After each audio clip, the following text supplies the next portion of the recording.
Hello पढ़ंतुओं, स्वागत है आपका द पढ़ंतु क्लासेस के आज के लेक्चर में।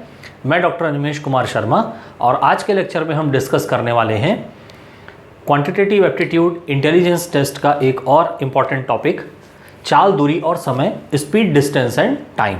तो चलिए आज शुरू करते हैं।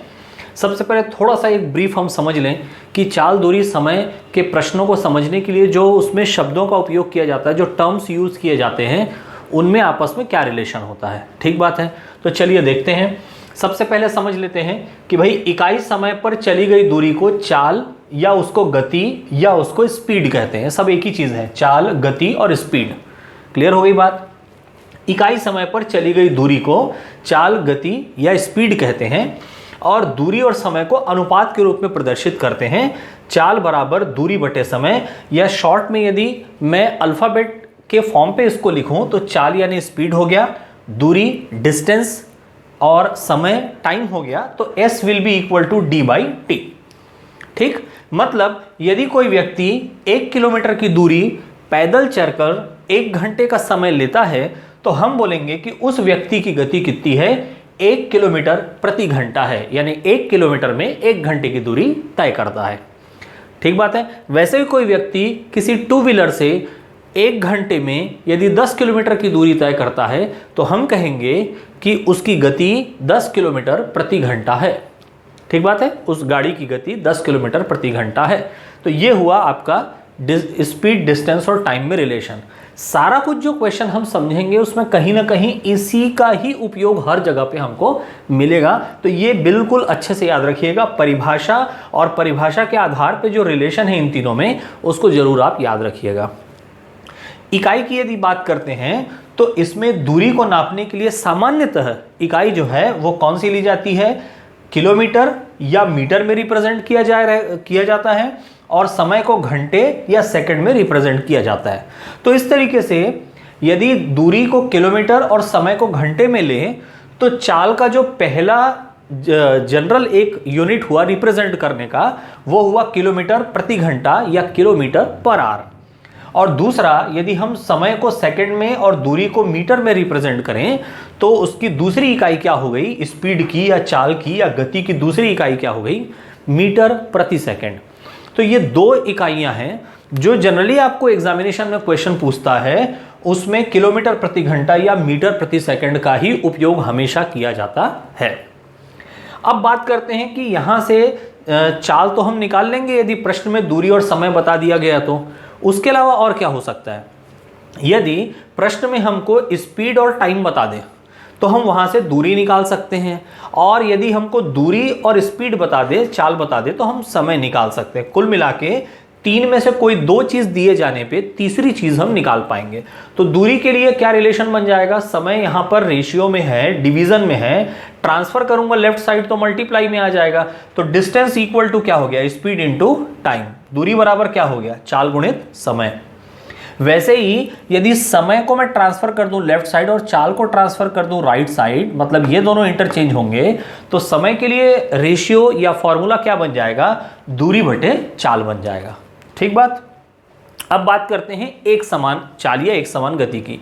यदि बराबर दूरी या समान दूरी समान समय में तय की जा रही हो, समान दूरी समान समय में तय की जा रही हो, तो वो जो चाल मिलेगा उसको क्या बोलोगे, एक समान चाल बोलोगे। बोले कैसे, मान लो 3 किलोमीटर की दूरी है, एक व्यक्ति पहले वाले 1 किलोमीटर को 1 घंटे में तय करता है, दूसरे वाले किलोमीटर को फिर 1 घंटे में तय करता है, और तीसरे वाले को फिर 1 घंटे में तय करता है। यानी देखिए बिल्कुल बराबर बराबर दूरी को बराबर बराबर समय में तय कर रहा है। तो मैं कहूंगा कि उसकी गति या चाल कैसा है, एक समान चाल या एक समान गति है, वेरिएशन नहीं आ रहा है उसमें, चेंजेस नहीं हो रहे हैं उसमें, और वो एक समान चाल जो है उसको फिर किलोमीटर प्रति घंटे या मीटर प्रति सेकंड में क्या किया जाएगा, शो किया जाएगा, रिप्रेजेंट किया जाएगा। अब बात कर लेते हैं कि प्रश्न में मान लो कि आपको जरूरत पड़ी कि भाई मान लो प्रश्न में आपको दिया हुआ है डेटा या जो वैल्यू दी हुई है वो किलोमीटर प्रति घंटे के साथ दी हुई है, लेकिन आंसर जो आपको ऑप्शन में दिया है वो मीटर प्रति घंटे में दिया है। ऐसा जनरली एग्जामिनेशन में होगा। तो ऐसी स्थिति में आपको ज़रूरत पड़ेगी प्रश्न को हल करने के बाद आपको यूनिट को चेंज करना होगा, किलोमीटर पर आवर से मीटर पर सेकंड में, या ज़रूरत पड़ेगी तो मीटर पर सेकंड से किलोमीटर पर आवर में। तो उसके लिए बहुत ही सामान्य सा पॉइंट आप याद रखिएगा, यदि किलोमीटर प्रति घंटे से मीटर प्रति सेकंड में किसी वैल्यू को चेंज करना है तो आप मल्टीप्लाई कर दीजिएगा कितने का, 5/18, 5/18 का गुणा आप कर दीजिएगा 5/18 का। क्लियर हो गई बात? कितने का गुणा कर देंगे? 5/18 का गुणा कर देंगे जब आप किलोमीटर प्रति घंटे से किस में जा रहे हो, मीटर प्रति सेकंड में चेंज करने जा रहे हो यूनिट को। लेकिन इसका ठीक उल्टा, यदि आप मीटर प्रति सेकंड से किलोमीटर प्रति घंटे में चेंज करना चाहेंगे तो आप क्या करेंगे, 18/5 का गुणा कर देंगे। क्लियर हो गई बात? यहां देखिए, ये मैं सीधे सीधे आपको नंबर को याद रखने बोल रहा हूं, लेकिन इसमें कोई बहुत बड़ा कंसेप्ट नहीं है। देखिए ये रेशियो के फॉर्म में क्यों है, क्योंकि आपका स्पीड खुद रेशियो के फॉर्म में, अपॉन के फॉर्म पे है।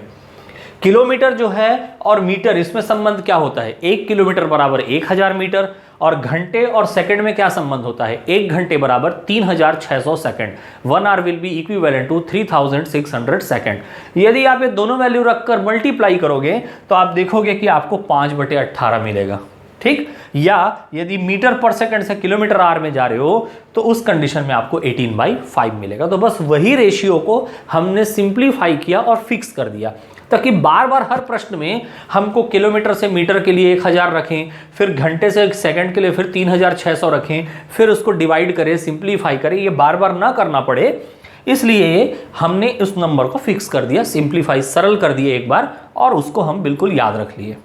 आगे बात करते हैं, औसत चाल से संबंधित प्रश्न बहुत ज़्यादा पूछे गए हैं एग्जामिनेशन में। तो जब समान दूरी के लिए चालें दी गई हों, बराबर बराबर दूरी के लिए स्पीड आपको दे दिया गया है, कैसे, अब थोड़ा सा समझते हैं। ये एक सिचुएशन अपन देखते हैं। देखिए ए और बी दो प्लेस हैं, ए एक प्लेस है, बी दूसरा प्लेस है। कोई व्यक्ति, कोई गाड़ी, कोई बस, कोई कार ए से लेके बी तक मान लीजिए x किलोमीटर पर आवर से जाता है, x किलोमीटर पर आवर की स्पीड से जाता है, ठीक है। और वो B से A y kilometre per hour की स्पीड से वापस आता है। अब देखिए, ऐसा हो सकता है कि 10 किलोमीटर की स्पीड से गया, आया 15 किलोमीटर की स्पीड से, गया 15 किलोमीटर की स्पीड से, आया 7 किलोमीटर की स्पीड से, यानी चेंजेस है दोनों में, लेकिन दूरी समान है। A से B और B से A, भाई वो प्लेस तो फिक्स है ना, तो जो दूरी है वो तो बराबर है, जाने की भी और आने की भी। तो इस समान दूरी को तय करने के लिए दो चालें दी गई हैं। आपको यदि पूछा जाए कि भाई इसका एवरेज क्या, एक से अधिक चाल दिया है तो आपको पूछे औसत चाल क्या, तो याद रखिएगा यदि आपको समान दूरी के लिए दो चालें दी गई हैं तो औसत निकालने का फॉर्मूला आपके पास है 2xy upon x plus y. 2xy upon x plus y kilometre प्रति घंटे में रहेगा तो सॉल्व होगा तो किलोमीटर प्रति घंटे में आ जाएगा, मीटर पर सेकंड में रहेगा तो ये सॉल्व होकर के मीटर पर सेकंड में आ जाएगा। ऐसे ही समझ लीजिए कि मान लो इस तरीके की आपको तीन दूरी दे दी गई। कैसे तीन दूरी दे दी गई, अब देखिए समझ लीजिए आप एक बार। ये मान लीजिए ए, ये बी और ये सी प्लेस है आपका, मान लीजिए, ठीक है। या आप ऐसा समझ लीजिए तीन व्यक्ति, चलिए इस प्रकार से ले लेते हैं इसको। ये ए से बी स्थान है, तीन व्यक्ति हैं, तीन व्यक्ति का नाम है पी, क्यू और आर।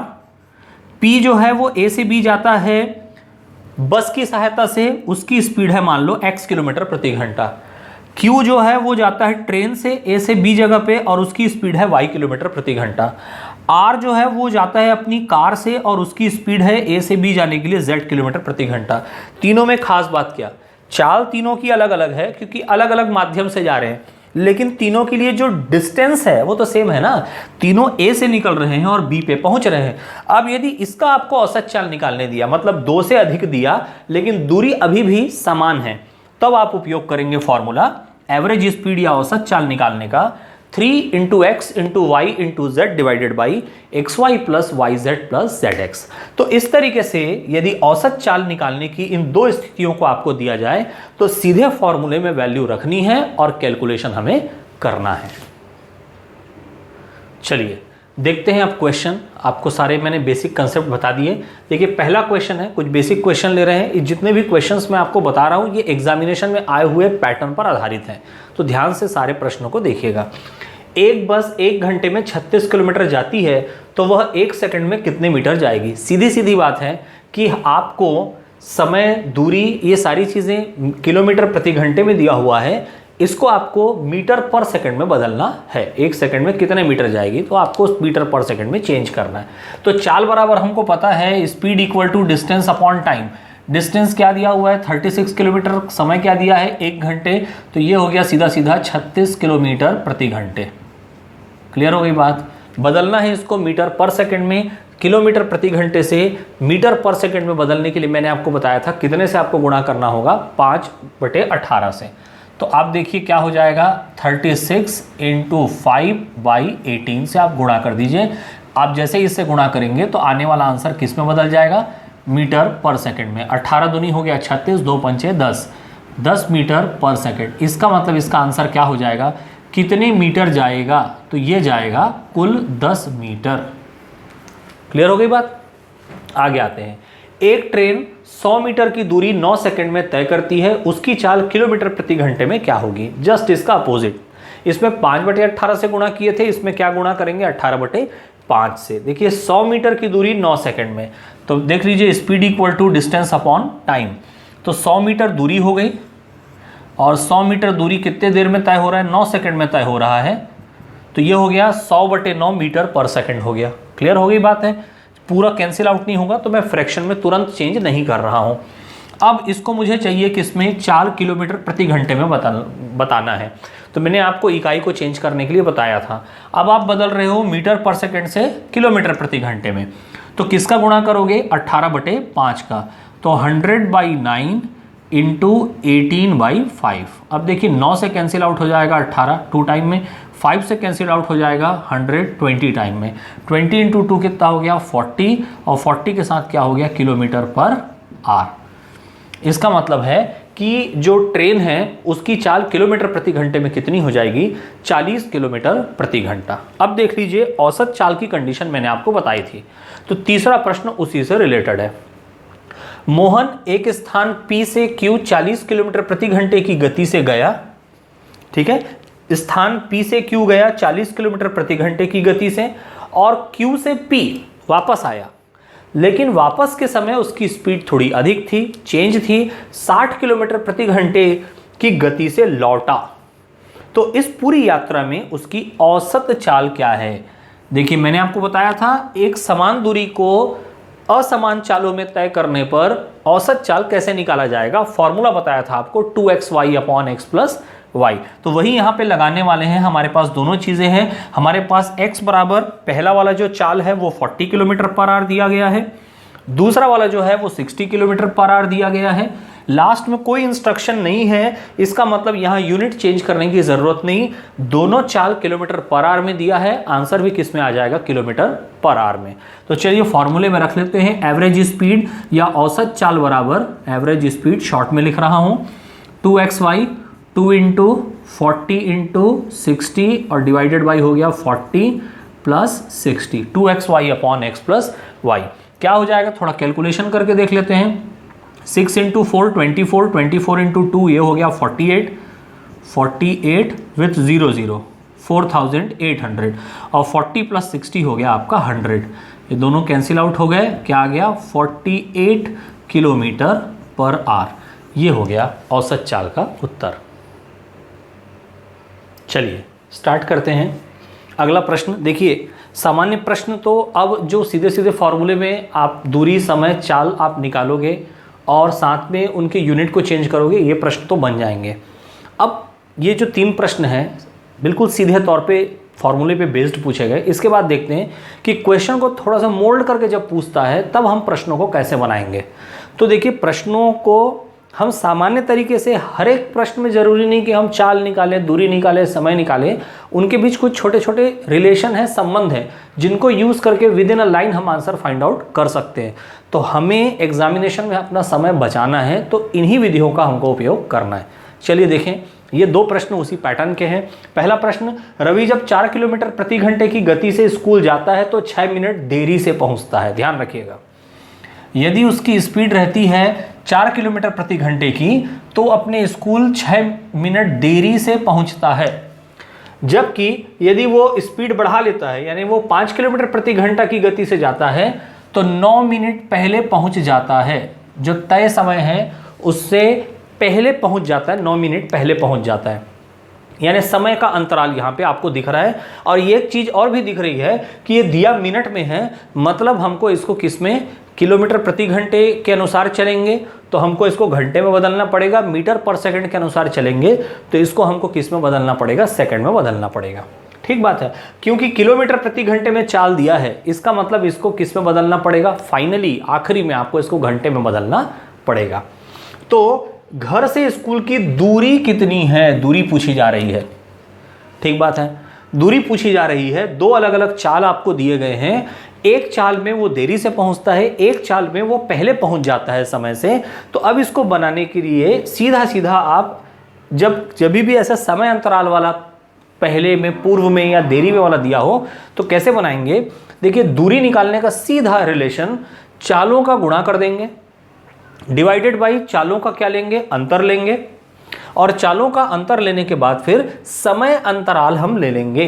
समय अंतराल में ध्यान पे रखेंगे कि जो पहले और बाद में वाली बात है तो उसको माइनस करते हुए लेंगे, यानी वो चीज़ें प्लस हो जाएंगी आपस में, क्योंकि एक जो है वो प्लस हो रहा है, एक जो है वो माइनस हो रहा है, एक पहले हो रहा है, एक बाद हो रहा है, तो वो प्लस हो जाएगा, तो वो समय अंतराल कहलाएगा वो। तो अब देख लेते हैं, देखिए चालों का गुणनफल क्या है। चाल पहले 4 किलोमीटर प्रति घंटा थी, बाद में 5 किलोमीटर प्रति घंटा है, तो ये 4 गुणित 5 हो गया, डिवाइडेड बाई चालों का अंतर रख लेंगे। याद रखिएगा, स्पीड कभी भी नेगेटिव नहीं होता, तो बड़े से छोटे को घटा लेते हैं, तो ये 5 माइनस 4 हो गया। समय अंतराल में जैसा कि मैंने आपको बताया, एक पहले है और एक बाद में है, तो दोनों मिला करके 9 + 6 हो जाएगा, और डिवाइडेड बाई क्या हो जाएगा, क्योंकि मुझे मिनट है इसको घंटे में बदलना है, तो साथ ही साथ में मिनट से घंटे में बदलने के लिए मैं इसको 60 से डिवाइड भी साथ ही साथ कर दे रहा हूं।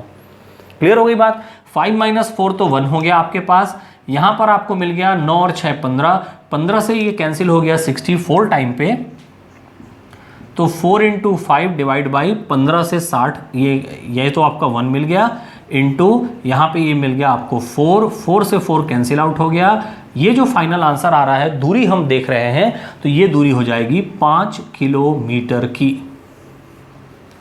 5 किलोमीटर की हो जाएगी ये दूरी। तो इस तरीके से हम दूरी को निकालेंगे। ये संबंध जरूर याद रखिएगा। इस प्रकार का पैटर्न यदि पूछता है तो इस प्रश्न से आप उसको आसानी से बना सकते हो। अगला देखते हैं। अगला भी ऐसा है कि कम इंफॉर्मेशन में बड़ी चीजें हमको पूछी गई हैं। कोई व्यक्ति अपनी चाल का 5/12 से चलकर 5/12 गुना, जैसे हो गया ना, डबल करने के लिए 2 गुना, ट्रिपल करने के लिए 3 गुना, वैसे ही अपनी चाल का 5/12 गुना से चलकर 48 मिनट में पहुंच जाता है। यदि वह अपनी वास्तविक चाल से चले तो कितना समय लगेगा। मतलब अपनी चाल से वो कम चल रहा है, ध्यान दीजिए, 5/12, ठीक है ना, 5/12 यानी अपनी चाल से वो कम चल रहा है, तो उसको 48 मिनट लग रहे हैं। अपनी वास्तविक चाल से जाएगा तो ये जो समय है वो उसको कम लगेगा। क्लियर हो रही ना बात। तो इसके लिए सीधा सीधा कुछ भी नहीं करना है, आप कोई इसमें अलग से चाल मानने की, दूरी अज्यूम करने की जरूरत नहीं। वास्तविक समय बराबर हो जाएगा a/b गुणित समय।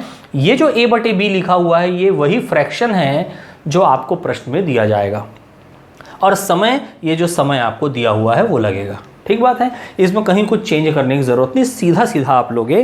तो a/b गुणित समय दिया है, वास्तविक जो समय लगेगा, तो 5/12 के साथ हम गुणा कर देते हैं 48 मिनट का, 48 मिनट का, 12 चौक 48 हो गया, और 5 चौक कितना हो गया, 20 मिनट हो गया। इसका मतलब यदि वो अपनी वास्तविक चाल से, एक्चुअल स्पीड से जाता तो पहुंच जाता 20 मिनट में, लेकिन वो अपनी वास्तविक चाल से 5/12 हिस्सा यानी स्लो चला, इसलिए समय उसको जो है 48 मिनट लगा। अदरवाइज वास्तविक चाल से उसको केवल कितना लगता, 20 मिनट लगता। चलिए अब देखते हैं रेलगाड़ी संबंधित प्रश्न। चाल, दूरी और समय वाले टॉपिक में सबसे फेमस जो क्वेश्चंस है वो रेलगाड़ी से संबंधित प्रश्न पूछे जाते हैं। तो रेलगाड़ी के सामान्य प्रश्नों को तो आप आसानी से बना सकते हैं कि भाई यदि दूरी और समय दिया है तो आप उसकी चाल निकाल लीजिए, चाल और समय दिया है तो आप दूरी निकाल लीजिए। ठीक है, तो सामान्य प्रश्नों से थोड़ा ऊपर एग्जामिनेशन क्वेश्चन की बात करते हैं। देखिए एग्जामिनेशन क्वेश्चन में सापेक्ष चाल यानी रिलेटिव स्पीड पे आधारित प्रश्न जरूर पूछे जाते हैं। तो चलिए क्वेश्चन के साथ साथ कंसेप्ट भी समझते हैं और विधि भी समझ लेते हैं। क्वेश्चन क्या दिया है, 150 मीटर लंबी रेलगाड़ी की लंबाई दी है। देखिए मात्रक से समझ में आ रहा है, मीटर में दिया है, मीटर कहाँ रखा जा सकता है, इस तरीके से सोचिए। दूरी, समय या चाल, ऑब्वियस सी बात है दूरी की बात कर रहे हैं, तो याद रखिएगा रेलगाड़ी की लंबाई, सुरंग की लंबाई, पुल की लंबाई, पटरी की लंबाई, ये सभी दूरी से संबंधित चीजें हैं। इनको फॉर्मूले में दूरी के स्थान पर रखा जाना है। ठीक बात। 150 मीटर लंबी रेलगाड़ी 54 किलोमीटर प्रति घंटे की चाल से जा रही है। ये चाल दे दिया पहले वाली रेलगाड़ी की, उसके सामने से यानी अपोजिट डायरेक्शन से, है ना। मतलब आप ये समझ लीजिए ये दो स्थान हैं, ये पहला स्थान हो गया, ये आपका दूसरा स्थान हो गया। ये वाली जो पहली वाली जो रेलगाड़ी है जो 150 मीटर लंबी है वो इस डायरेक्शन में जा रही है और इसकी स्पीड है 54 किलोमीटर प्रति घंटा, ये स्पीड हुई। ठीक बात है। उसके सामने से 100 मीटर लंबी रेलगाड़ी 36 किलोमीटर प्रति घंटे की चाल से आ रही है। उसके सामने से आ रही है, साथ नहीं जा रही है, आ रही है, यानी इसके अपोजिट डायरेक्शन में। इसकी स्पीड कितनी है, इसकी लंबाई 100 मीटर है और स्पीड कितनी है इसकी स्पीड 36 किलोमीटर प्रति घंटे है। तो विपरीत दिशा से आ रही हैं दोनों मिलेंगी, निश्चित तौर पर एक दूसरे को क्रॉस करेंगी किसी ना किसी जगह पर। तो वे दोनों एक दूसरे को कितने समय में पार कर जाएंगी। अब ध्यान रखिएगा, समय वाला फॉर्मूला मैंने आपको बताया था बेसिक कंसेप्ट में। समय बराबर क्या बताया था, दूरी बटे चाल। समय बराबर मैंने आपको क्या बताया था, दूरी बटे चाल, दूरी बटे चाल। ठीक बात। अब यहां एक चीज देख लीजिए कि आपको पता है रेलगाड़ी बहुत स्पीड में रहती है, जब एक दूसरे को क्रॉस करती हैं तो कुछ सेकंडों का समय लगता है, घंटे में तो कभी नहीं लगेगा, कुछ सेकंड का समय लगेगा। तो समय सामान्यतः जब भी रेलगाड़ियां एक दूसरे को क्रॉस करती है तो सामान्यतः समय को हमेशा सेकंड में ही हम प्रदर्शित करते हैं। तो यदि अब समय को सेकंड में प्रदर्शित करना है तो हमको इनकी यूनिट भी चेंज करनी होगी। दूरी तो सही है मीटर में, जो लंबाई दी गई है दूरी की जगह पर, लेकिन इसको हमें चेंज करना पड़ेगा, ये ध्यान पे रखेंगे। अब एक चीज समझ लेंगे कि जब दोनों विपरीत दिशाओं से आ रही हैं और दोनों मिलेंगी तो उनके चालों को जोड़ कर रखें। देखिए यहां पर तो चाल एक ही बार हमको रखना है, तो याद रखिएगा विपरीत दिशा से आ रही हैं तो सापेक्ष चाल के नियम के अंतर्गत ये दोनों मिलेंगी, और मिलेंगी तो दोनों के चालों का योग रखना है नीचे। तो यहां नीचे आप क्या कर देंगे, दोनों चालों का योग, यानी 54 प्लस 36 कितना हो जाएगा, 54 प्लस 36 90 किलोमीटर पर आवर होगा। और वो किलोमीटर पर आवर को मीटर पर सेकंड में चेंज करने के लिए हमें पता है किससे गुणा करना होता है, 5/18 से। दूरी की बात कर लेते हैं, तो दूरी जो है वो 150 मीटर और 100 मीटर। तो 150 मीटर वाली जो रेलगाड़ी है वो इस ट्रेन के आखिरी डिब्बे से, पहले डिब्बे से लेके आखिरी डिब्बे तक की दूरी को कवर करेगा ही करेगा, पार करेगा। और जो दूसरा ट्रेन है वो पहले वाली ट्रेन के इंजन यानी पहले वाले डिब्बे से लेके आखिरी वाले डिब्बे तक ये भी कवर करेगा, यानी दोनों ही दूरियों का क्या करना है, योग करना है, याद रखिएगा। तो 150 और 100 यानी कितना हो जाएगा, 250 मीटर। ध्यान रखिएगा विपरीत दिशा में आएंगे तो अब क्या हो गया, देखिए 18 से 18 के टेबल में ये 5 टाइम में कैंसिल आउट हो गया। ठीक बात है, ये आपका चेंज हो चुका है, ये भी मीटर पर सेकंड में 250 डिवाइडेड बाई 25, यानी आंसर आ जाएगा 10 second.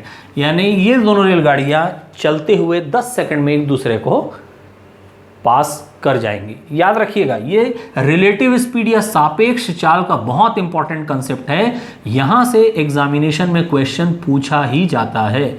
One of the most important pattern of this topic. Clear हो गई बात। चलिए इसी पे आधारित, ये तो हो गया सिर्फ आपको समय पूछा कि दोनों ट्रेनें मिलेंगी और एक दूसरे को कितने समय में पार कर जाएंगी। अब दूसरे वाले में क्या है, वो समय दे करके पूछ रहा है, तो उसको भी देख लेते हैं। कंसेप्ट यही रहने वाला है, दो स्टेशन हैं ए और बी।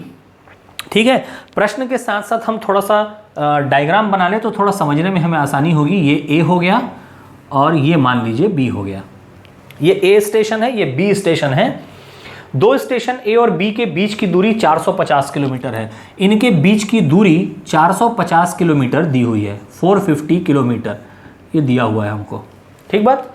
आगे लिखा है पहली रेलगाड़ी सुबह 8 बजे ए से चलती है। ए से ना, ए से यानी इस स्टेशन से जा रही है। किधर जा रही है? बी की तरफ जा रही है।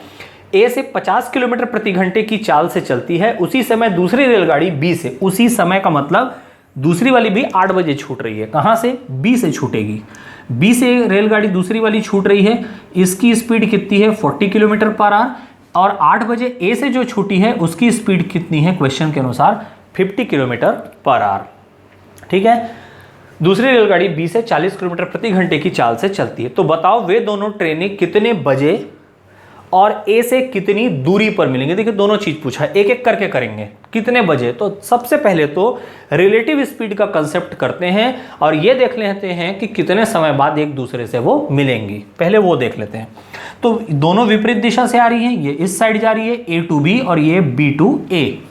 तो यही सेम कंसेप्ट रहेगा, समय बराबर दूरी बटे चाल। तो समय बराबर हमको क्या मिल गया? समय बराबर दूरी की बात करते हैं तो दूरी जो है वो हमें निकालनी है यहां पर। ठीक बात है। चाल की हम यहां पर बात कर लेते हैं, है ना, दूरी, और ये 450 किलोमीटर हम रख लेते हैं यहां पे। और हम चाल की बात करते हैं तो चाल जो है विपरीत दिशा से आ रहा है तो जुड़ेगा, मैं पहले ही बता चुका आपको। तो 50 और 40, तो 50 और 40 हो गया 90। ठीक है, नीचे आपका चाल।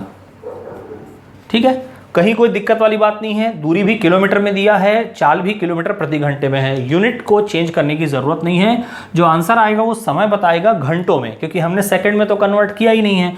तो ये हो गया 5 घंटे। तो अब ये क्या बता रहा है? ये क्या बताता है समय? ये बताता है दोनों ट्रेनों के मिलने का समय। मतलब ये दोनों ट्रेनें 5 घंटे बाद एक दूसरे से मिलेंगी। दोनों सेम समय पे छूटी थी तो 5 घंटे दोनों के लिए ही होंगे, दोनों मिलेंगे। एक पॉइंट तो कॉमन रहेगा दोनों के लिए। तो 5 घंटे की बात करते हैं, समय बताना है। तो देखिए 8 बजे छूटी थी ट्रेन, तो 8 बजे से 9 बजे 1 घंटा, 9 बजे से 10 बजे दूसरा घंटा, 10 बजे से 11 बजे तीसरा घंटा, 11 बजे से 12 बजे चौथा घंटा, और 12 बजे से 1 बजे पांचवा घंटा। तो कितने बजे मिलेंगी? तो हमारे आंसर का पहला भाग हो गया 1 बजे। कितने बजे मिलेंगी? 1 बजे मिलेंगी। 8 बजे छूटी थी, 5 घंटे बाद मिलेंगी, 1 बजे मिलेंगे। कितनी दूरी पर मिलेंगी? तो भाई इसको इस तरीके से समझ लेते हैं कि पहली ट्रेन ए से कितनी दूरी तय कर ली थी 5 घंटे में। आप ऐसा समझिए, अपनी स्पीड के अनुसार दूरी तय करेगी, जितना 1 घंटे में चल रही थी उसी के अनुसार 5 घंटे का निकाल लीजिए। तो ए से दूरी पूछेगा तो भी निकाल सकते हैं, बी से दूरी पूछेगा तो भी निकाल सकते हैं। अब दूरी निकालने का यही फॉर्मूले से मैंने आपको बताया था फॉर्मूला, कि दूरी बराबर हो जाएगा, यदि चाल को आप इधर ट्रांसफर करते हो तो चाल गुणित समय। तो ए से पूछ रहा है, क्लियर हो गई बात? ए से पूछ रहा है तो ए के चाल की बात करते हैं। ए वाले स्टेशन से जो ट्रेन छूटी उसकी चाल कितना है? 50। तो 50 जो है 50 किलोमीटर प्रति घंटा, ये गुणा हो जाएगा समय के साथ पे, और समय कितना है आपका? 5। ठीक बात हो गई? समय कितना है आपके पास? 5 है। तो यानी 250 किलोमीटर हो जाएगा। दूरी बराबर चाल गुणित समय। तो यहां पे बात कर लेते हैं डिस्टेंस, और डिस्टेंस बराबर हो गया, ए से बोला है तो ए से आपका चाल वाला पार्ट ले लिए 50, समय तो दोनों के लिए 5 घंटा ही लगेगा। तो 50 × 5 ये हो गया 250 किलोमीटर। ठीक बात है?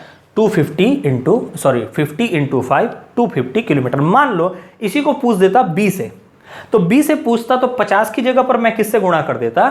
40 से गुणा कर देता। तो बी से कितनी दूरी है? बी से दूरी हो जाती 40 × 5, यानी 250 की जगह पर क्या आता? 200 किलोमीटर। या यदि बी से बात होती तब। क्लियर हो गई बात? तो आई होप आपको ये अच्छे से समझ पे आया होगा। चलिए अब देखते हैं ट्रेन वाले पैटर्न पे अगला प्रश्न। देखिए क्या पूछा जा रहा है। एक 200 मीटर लंबी रेलगाड़ी 70 किलोमीटर प्रति घंटे की चाल से जा रही है। उसके सामने से, यानी फिर से विपरीत दिशा से 150 मीटर लंबी रेलगाड़ी आ रही है।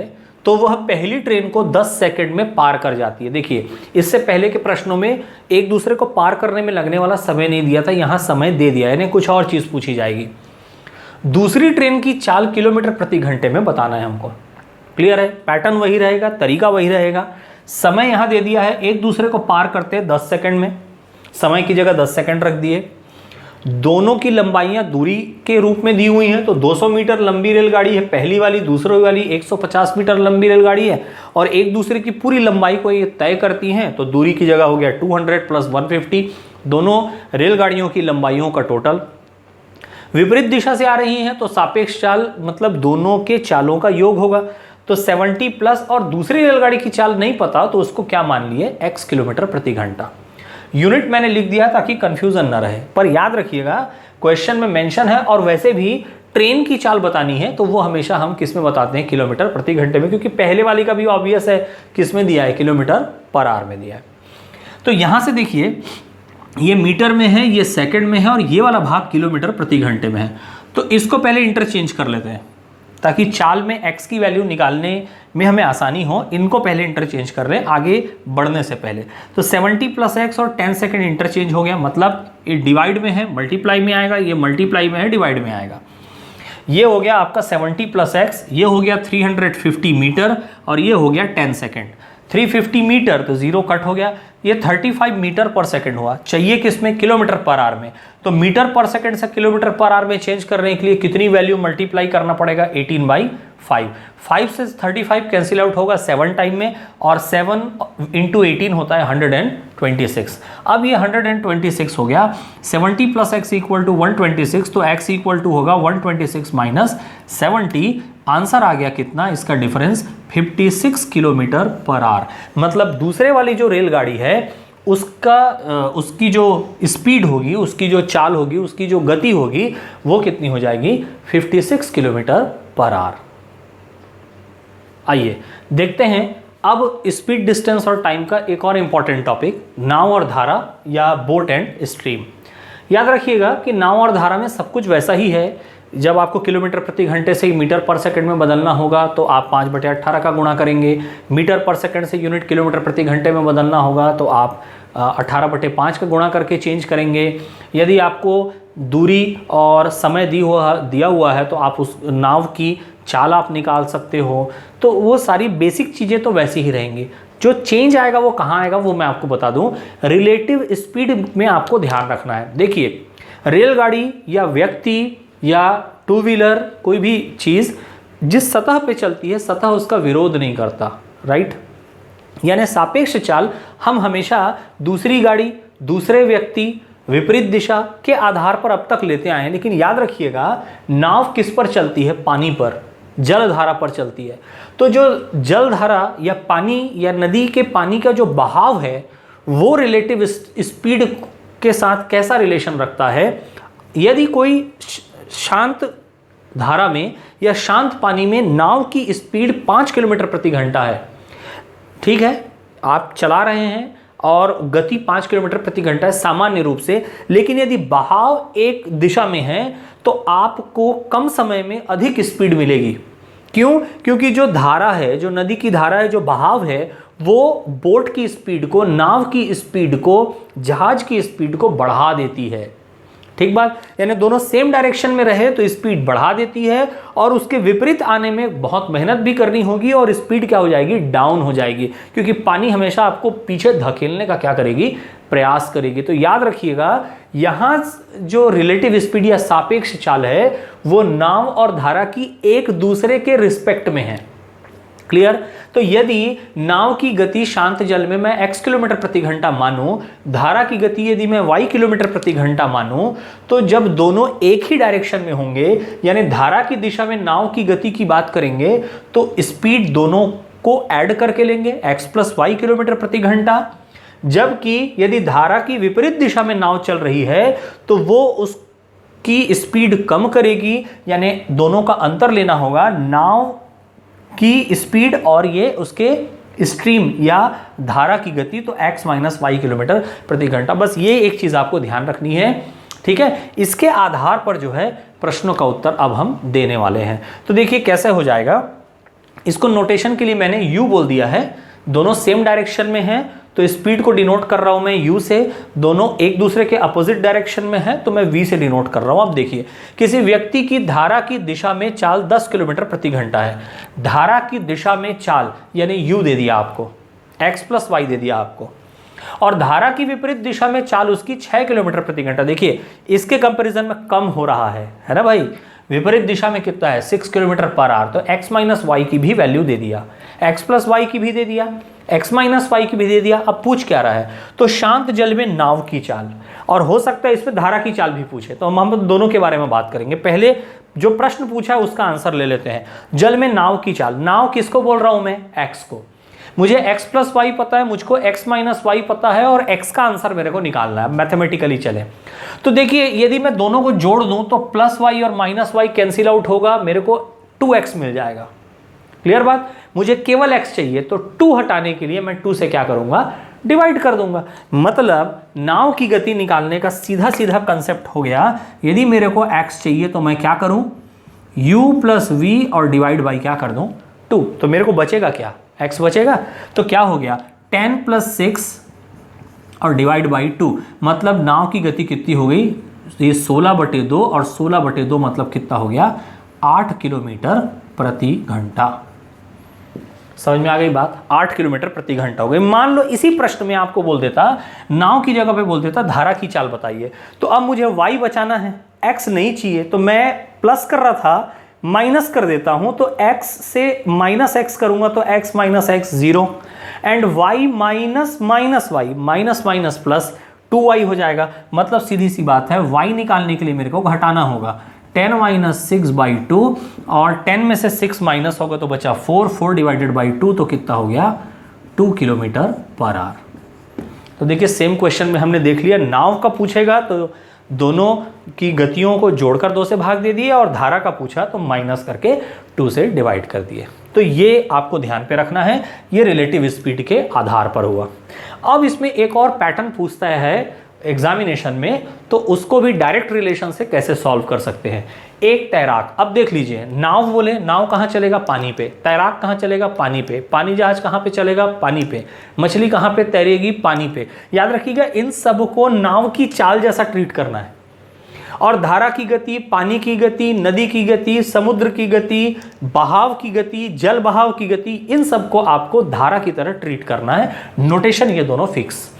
तैराक की चाल मतलब x बता दिया, 8 किलोमीटर प्रति घंटा है, वह धारा की दिशा में जाने में 3 घंटे समय बता दिया, और धारा की विपरीत दिशा में 9 घंटे समय बता दिया, लेता है धारा की चाल क्या है। मतलब कि मैं थोड़ी देर के लिए धारा की चाल x मान लेता हूं, या चलिए y हम हमेशा लेते आए हैं, कंफ्यूजन ना हो, y ले लें, y मान लिए धारा की चाल, वो निकालनी है।